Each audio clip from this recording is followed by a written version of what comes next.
All right, today I can't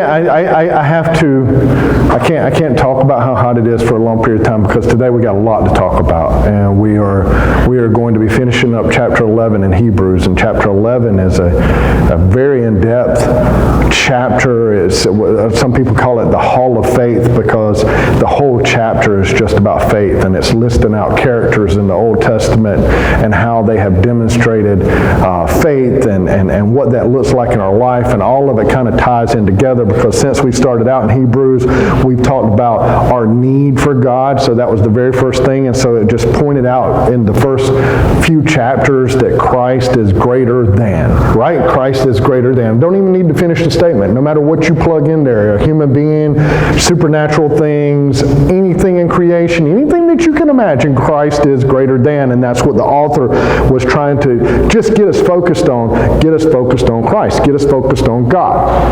And then as we got further along, then the author's like, now that you got that down pat, you need to learn to persevere through faith.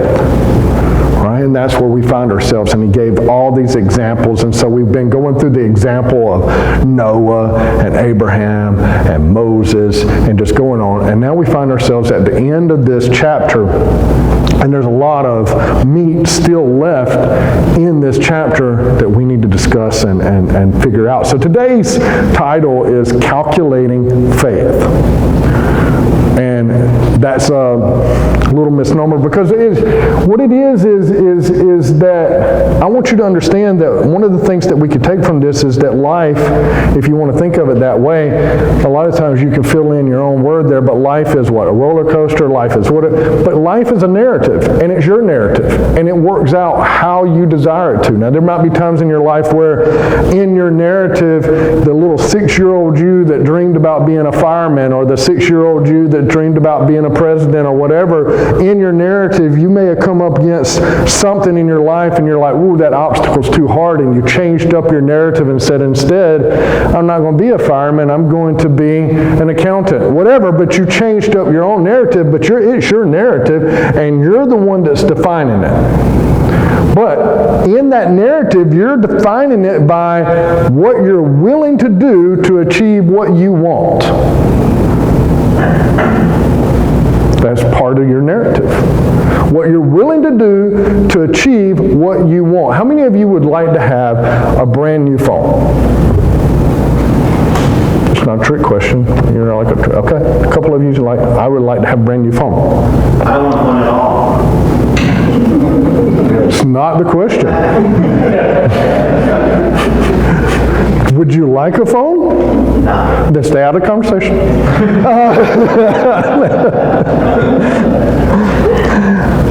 All right, to get a new phone, what would you be willing to do to get a brand new phone? They used to have these contests for cars and stuff. Phones cost a lot of money nowadays, especially new phones cost a lot. And it's according to what brand it is, but they cost a pretty good bit. But they used to have contests all the way into the 70s, maybe the 80s. I just didn't see it much in the 90s and don't see it at all anymore.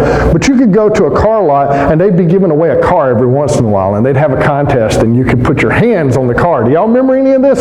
Like everybody would gather around, you put your hands on the car, and people would be there overnight, 2 days, whatever, whoever's hand was on the car and didn't remove their hand for the longest, they won the car.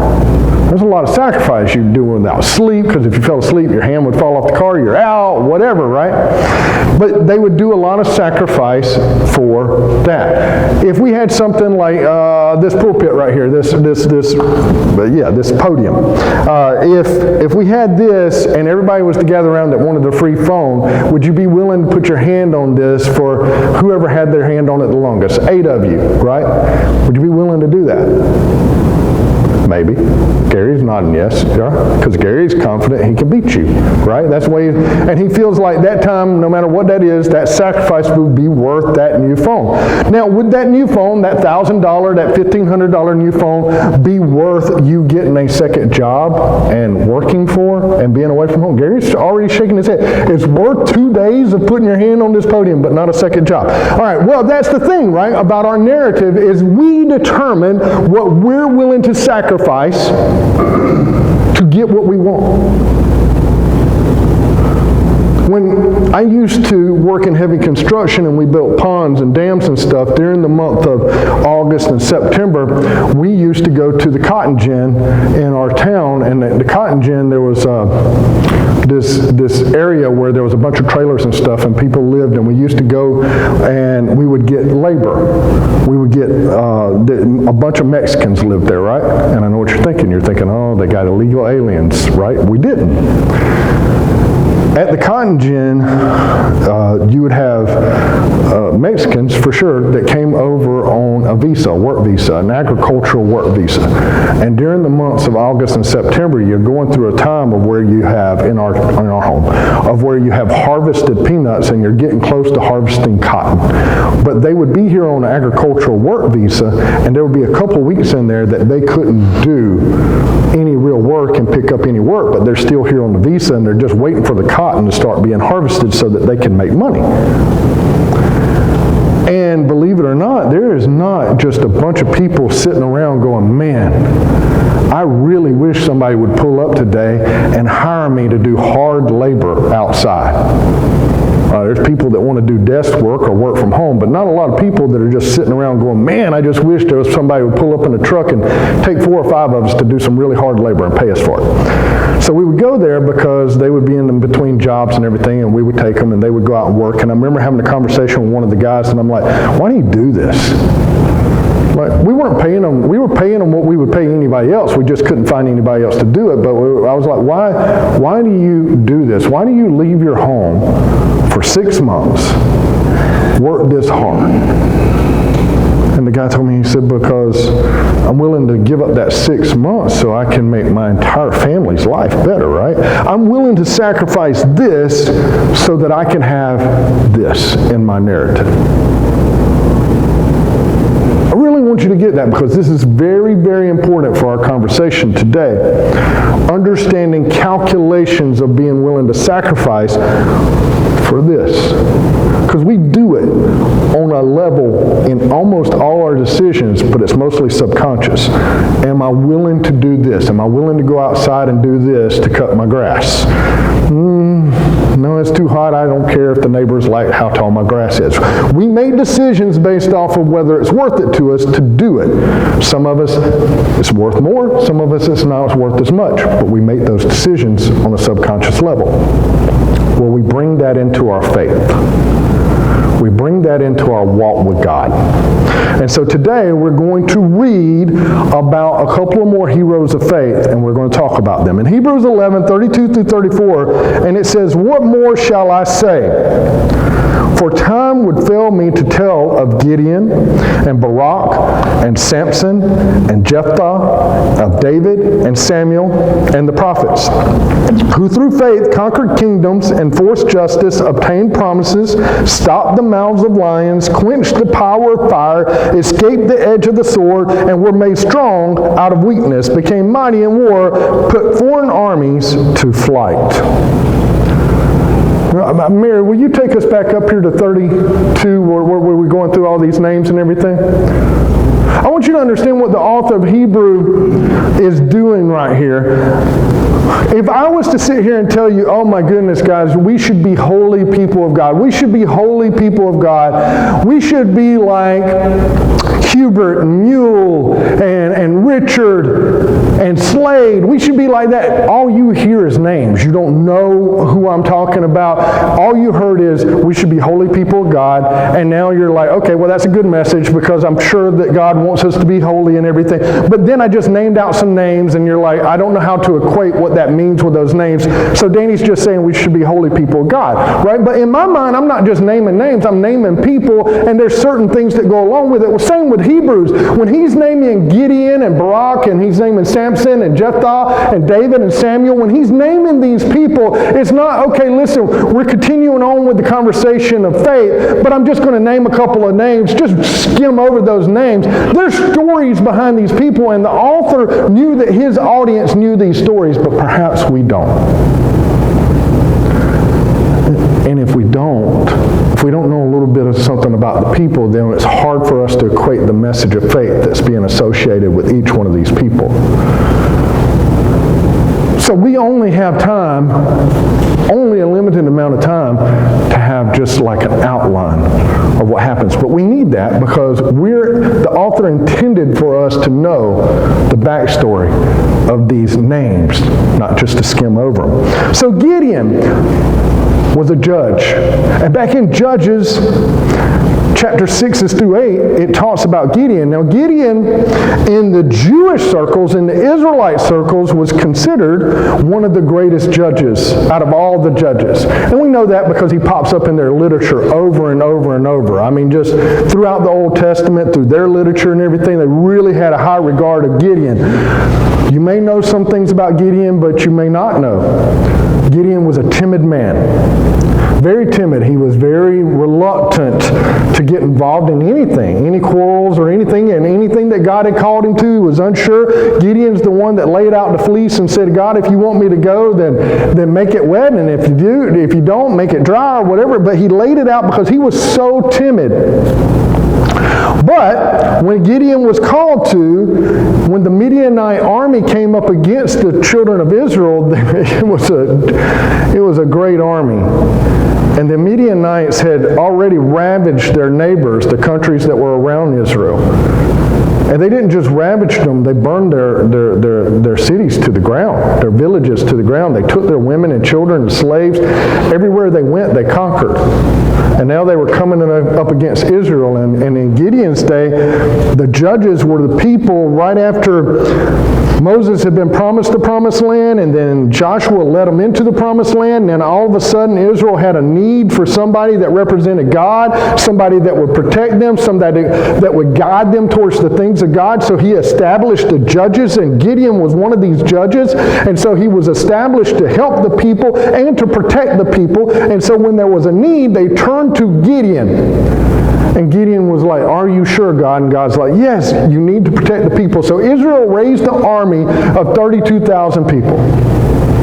32,000 people. It was not as big as the Midianite army, but it was a pretty good sized army. It was bigger than some of the armies that their neighbors had. 32,000 people.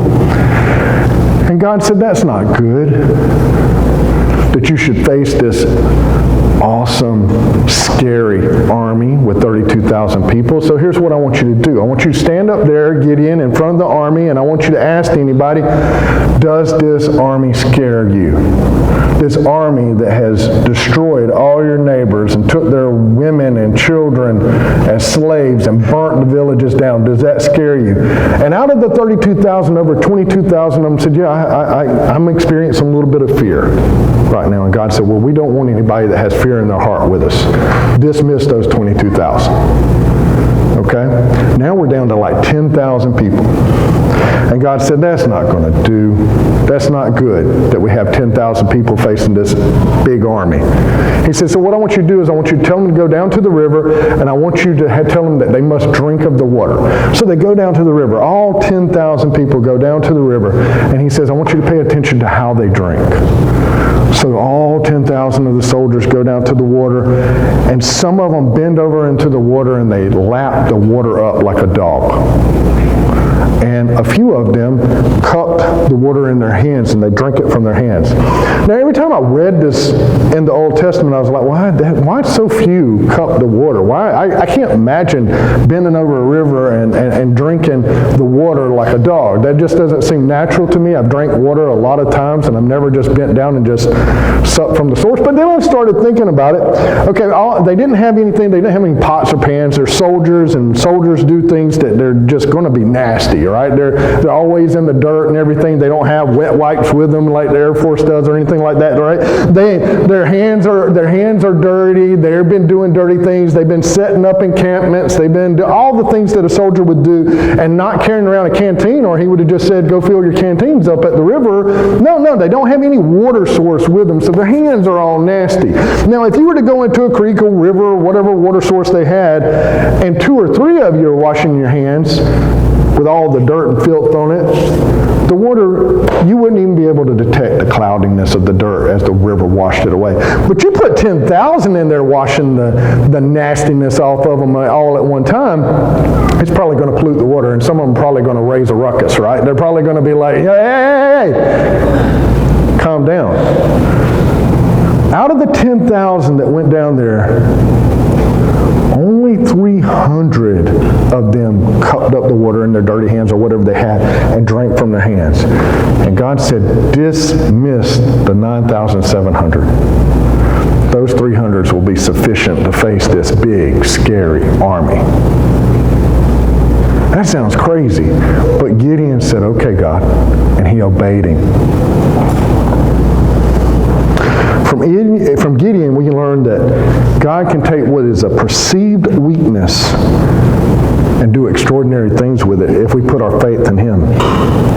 Barak wasn't a judge. Barak was actually a contemporary of a judge, Deborah. And Deborah was a judge. And in a like mind, there was an army that came up against them in the time of Deborah. And Deborah, we learn more, some of the story from Judges 4, but we also learn more from Jeremiah. And then we have this point here, and we have another in the New Testament as well. But Deborah, who was a judge, God told her, okay, we need to lead up against this army. Well, Deborah was like, no, I'm not going to lead the army because I'm a woman.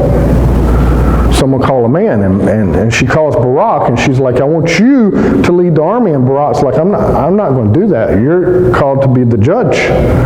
God called you, not me. And she was like, well, do you want the people, he said, the only way I'll do this is if you'll come along with me. And she said, do you want the people to think that it was because, she was trying to goad him so bad. She was like, do you want the people to say that you only won this victory because a woman was around?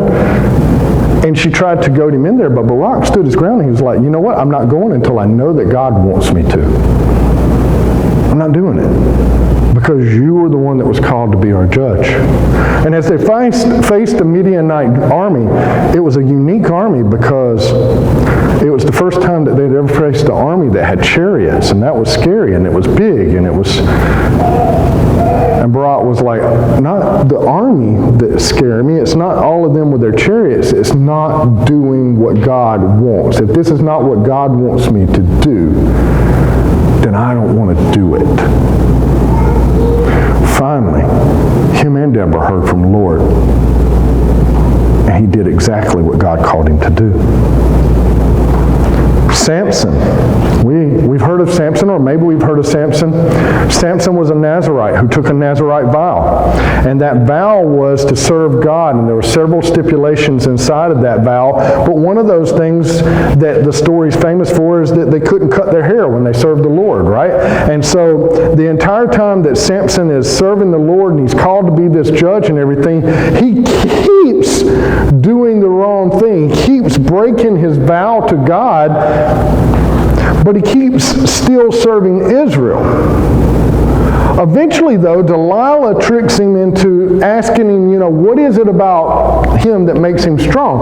Well, it's his vow to God. It's not really his hair, but part of that vow is his hair. And he's like, no razor should touch my head. And so they shave his head. He loses his strength. But the significant thing that I want you to understand about Samson is that once he was blinded and he was about to be put to death, and he's on demonstration in front of God's enemies, in front of Israel's enemies and everything else, Samson didn't go, woe is me. He turned his heart back to God. He turned his heart back to God, and he turned his faith back to God, and he said, whatever it is your will, just give me strength right now, Lord. And he turned his faith back to God, and Samson's hair didn't grow back and make him strong. It was his recommitment to his vow that did. And God restored his strength. And we can see from Samson and his faith is that even imperfect people, God can use as long as they're willing to put their faith in him. Jephthah. This is not...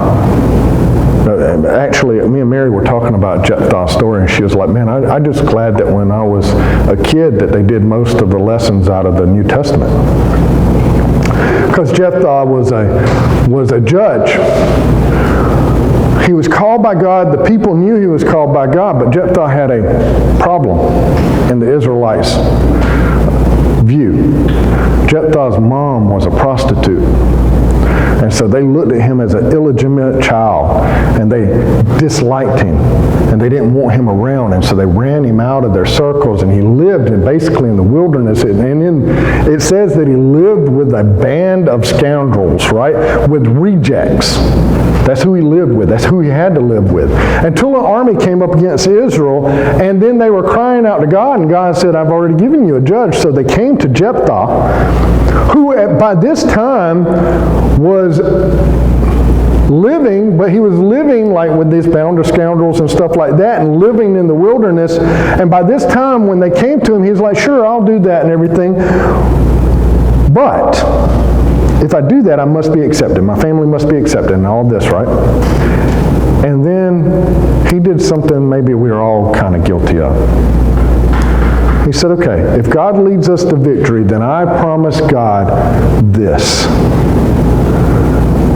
And it was a real pagan thing that he promised. It wasn't something that the Israelites did. But a pagan ritual is that when a general had a victory in the war, they would promise other gods a sacrifice. Jephthah said, I promise that if we have victory, and he's promising this to God, if we have victory, when I return home, the very first thing that exits out the door of my house, I will sacrifice in a burnt offering to God. Now in Jephthah's mind, oh, Marcella, close your ears. In Jephthah's mind, he was thinking it was an animal, right? He thought that an animal would come out. Like if it was in my house, if I made a similar promise, it would be Coco, right? Like I'm thinking that an animal's coming out the door, right? Like that's what's coming out the door. I guess it had happened a million times that maybe his dog or chicken or something had come out the door, but not this time. When he returned home from war, it was his daughter. His only daughter.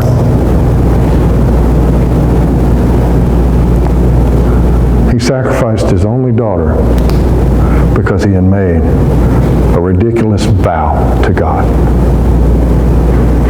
He had faith in God, but from Jephthah we learn from his faith, but we also learn the consequences of a promise to God.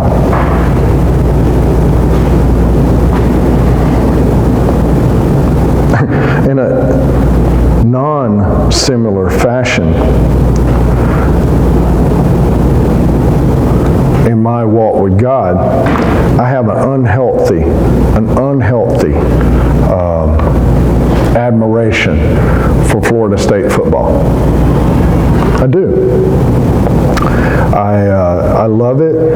I have found in my Christian walk, especially early on in our marriage, that during football season, I would do a million things during the week to prepare so that on Saturday night I had everything done. Like in the congregation, I would call people all during the week, hey, you okay and everything, try to take care of everything I possibly could serving God so that I had that time set aside so I could have this enjoyment, right? And not putting off the things of God, maybe even doing doubly the things of God. But I remember being, convicted or whatever at one point in time, but I said it. I said it out loud, and I said it to God in a minute, that even though I love Florida State, and I've said it about other things too, even though I love Florida State and I love their football games and everything, that there's absolutely nothing in my life that I want to come before the things of God. And you know what's happened? Every season, so many games, there will be something that happens during a Florida State game. Somebody will have a need. There will be something that I have to do, no matter how much I do during the week, that puts me to the test. And that's okay. That's okay. But when we make a promise to God, when we make a vow to God, that's a very serious thing.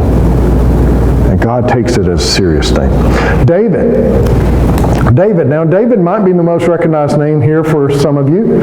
King David. He come from humble beginnings. He's a shepherd boy that stands up to Goliath, and then after standing up to Goliath, having the faith that God was going to provide in that circumstance, he then goes and starts serving the king, the very first king of Israel, Saul, and then he becomes the general of the armies, and he leads Israel on many, many victories, and after a while, he actually becomes the king himself. of Israel. He's known for all those great accomplishments, but he's also known for his failures because he had many. But one of those failures that we might recognize is that he lusted after this woman, Bathsheba, and when he saw her, he thought, I must have her. And he went to the extremes of manipulating, because he was the king, he could do so, of putting Bathsheba's husband in line in war so that he would be killed so that he could have Bathsheba. We know him for his failures. But what you might not remember or recall is that David's greatest desire was not women. His greatest desire was not victories in battle. His greatest desire was not strength. His greatest desire was not kingdoms. His greatest desire was not riches. His greatest desire was that God would have a permanent dwelling place. That since the very beginning, the Israelites have had the tabernacle, a tent that they would set up, and he wanted to build God the temple. A temple that would make God the center of everything that was Israel. Not his kingdom, not his throne, not his armies, not anything. So that anytime anybody came to Jerusalem, which was the capital, anytime that they come to Jerusalem, that they must first go to the temple, and God must have a dwelling place, and that God would be the priority, that God would be central. This was the desire that David had over all other desires. And it was because of his failures that he didn't get to do it. He didn't get to build the temple, but God loved his desire for him and his heart for him so much that he allowed his son Solomon to build that temple.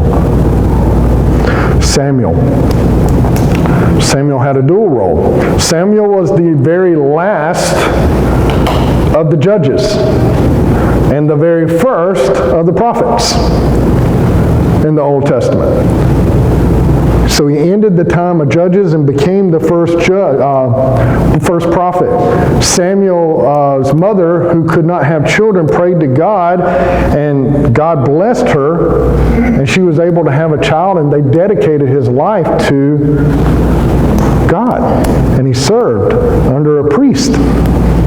And under that prophet, that priest, well, he wasn't a prophet at that time, up under that priest Eli, Samuel would go into the tabernacle, and he would do the duties of the priests.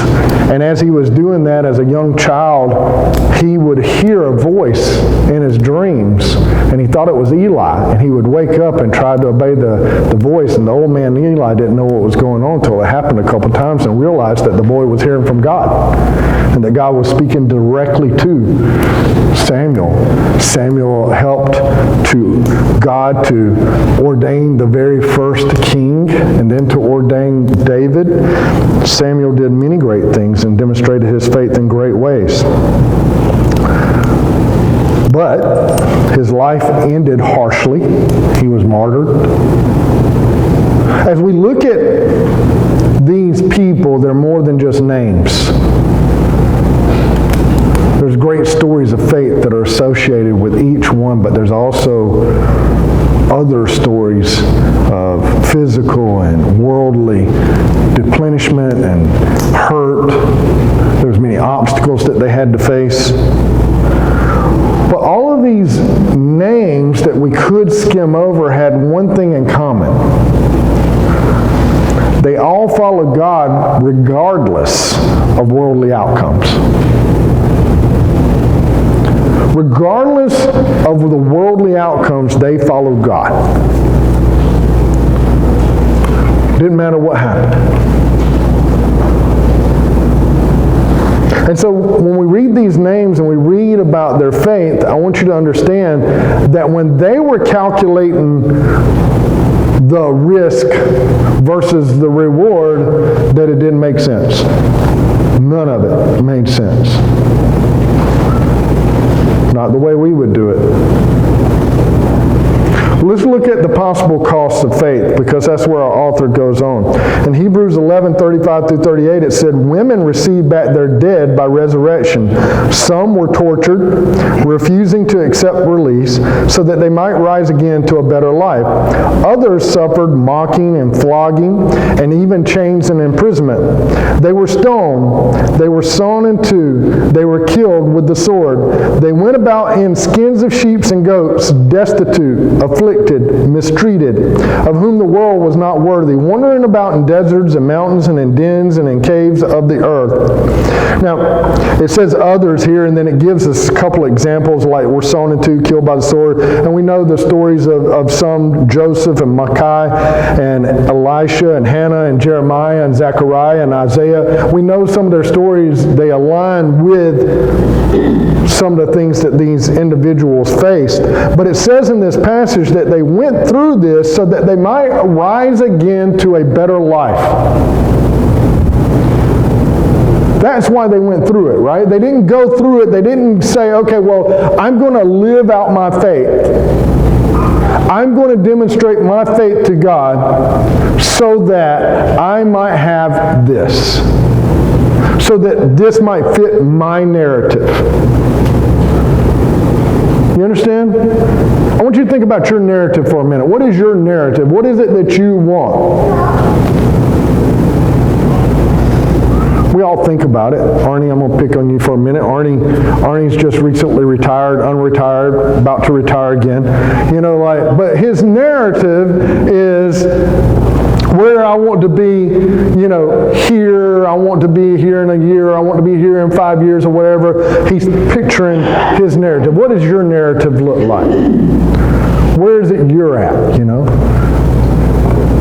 What is it you want from life, and you want the next year to look like, the next 5 years to look like, the 10 years to look like. At the end of your life, this is what you have achieved, or your children, whatever. What's your narrative that you're trying to work towards? They had narratives, sure. But their narratives weren't affected by the physical or worldly things. It says that they were living to rise again to a better life. One of the prophets that's not mentioned here, but one of the prophets, Daniel, says in 12:2, and many of those who sleep in the dust of the earth shall awake, some to everlasting life, and some to the shame and everlasting contempt. They were living, and Daniel's saying that in his day, the prophets, all of them were living so that they should awake to everlasting life, to a better life, right? This is the goal. They got their eyes on God. They're working towards this thing. This is why they're living the way that they're living. Because life here is short, but they're living towards the everlasting. And then Jesus says in Matthew 5:10, blessed are those who are persecuted for righteousness' sakes, for theirs is the kingdom of heaven. Those that sacrifice, those that hurt in the here and now, blessed are they because they know that they're working towards a bigger narrative for the kingdom. The author of Hebrews ends this particular chapter with the idea that faith leads to salvation. Hebrews 11:39 through 40 says, and all these, though commended through their faith, did not receive what was promised, since God had provided something better for us, that apart from us, they should not be made perfect. So it wasn't until Christ that the perfect came to be. They were working towards the time when the Messiah would come and would make all things perfect, and that they might then have life. In Ephesians, Paul says in 2:8 through 9, for by grace you have been saved through faith, and this is not your own doing, it is the gift of God, not a result of works, so that no one may boast.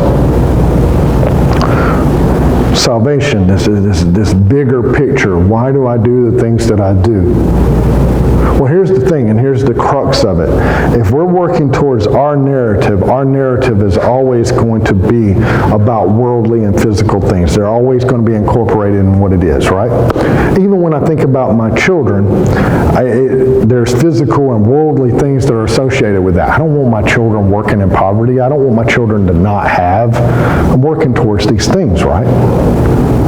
And so my narrative is wrapped up around those things. And if I'm always about my narrative, if that's what I'm about, then I'm going to fail in my walk with God.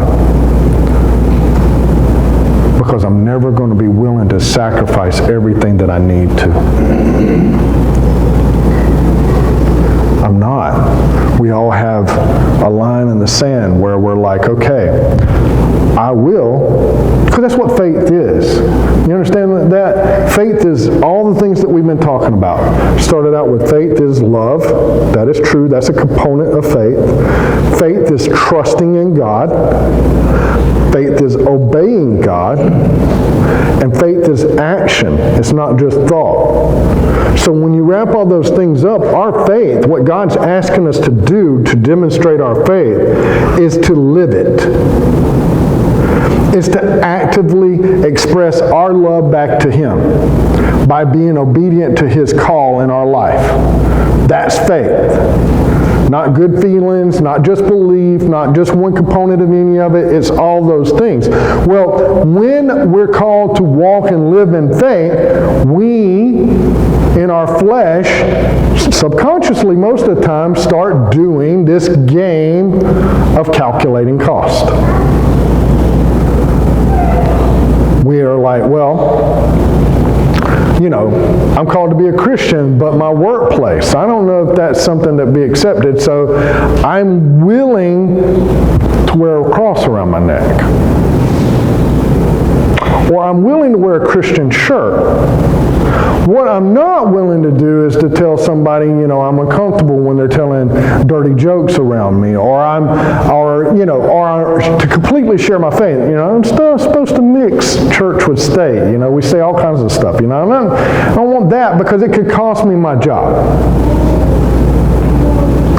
Or I'm willing to do certain things, but not all things. I'm willing to sacrifice some of my time, but not during a Florida State game. Right? Like, that's my time. That's my enjoyment. So I'll work doubly hard the rest of the week, but I'm not going to sacrifice that. That's above and beyond. Or I'm willing to do this, but not at the cost of embarrassment. I'm willing to do this, but not at the cost of any of my finances. I'm willing to do this, but not at this cost. We make these decisions on a constant basis, like I said, most of the time subconsciously, but it's got to fit our narrative. If it doesn't fit our narrative, then we're not willing to do it. So we draw lines. And we're like, where you fit in here, God, is where I serve you. And that's not faith.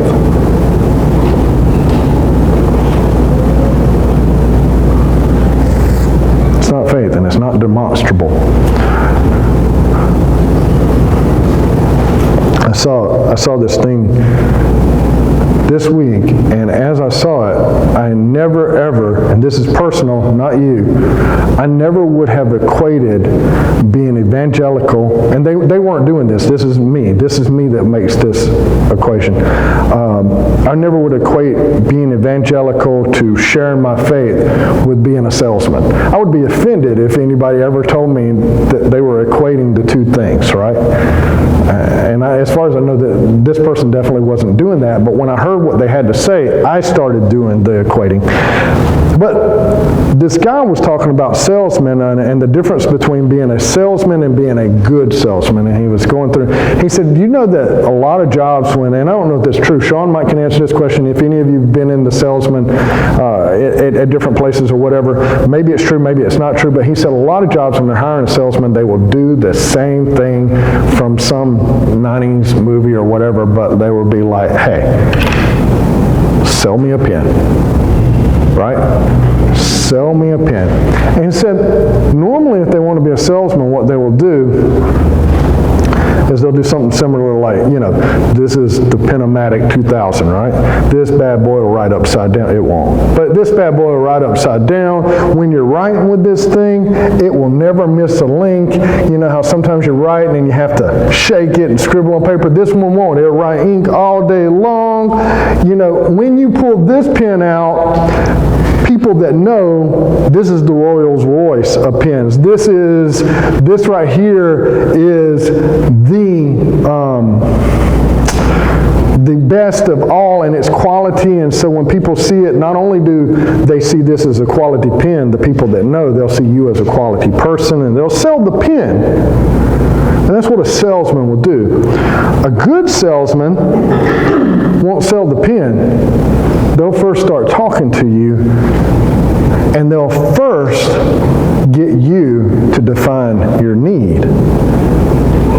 And then they will attempt to show you that in your need is this pen. Right? And I was like, wow, I never would have equated sharing my faith with being a salesman, but that's good, because I think that most of the times that we think that demonstrating our faith is sharing the God-O-Matic 2000 and saying, okay, well, if you have God, you're going to go to heaven, and you're looking for His blessings, and you're trying to point out all these things of why God is the best, and I'm trying to sell you God. Instead of getting people to understand their need and seeing how God fits that need.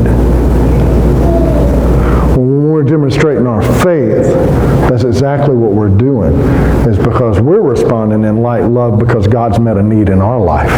And we're demonstrating that outwardly, of showing people that God fits the need, not what God does to bless them, but how He fits the need in each one of us. And if we're living in that, then we realize that the need that He filled, it leads towards our life, our eternal life.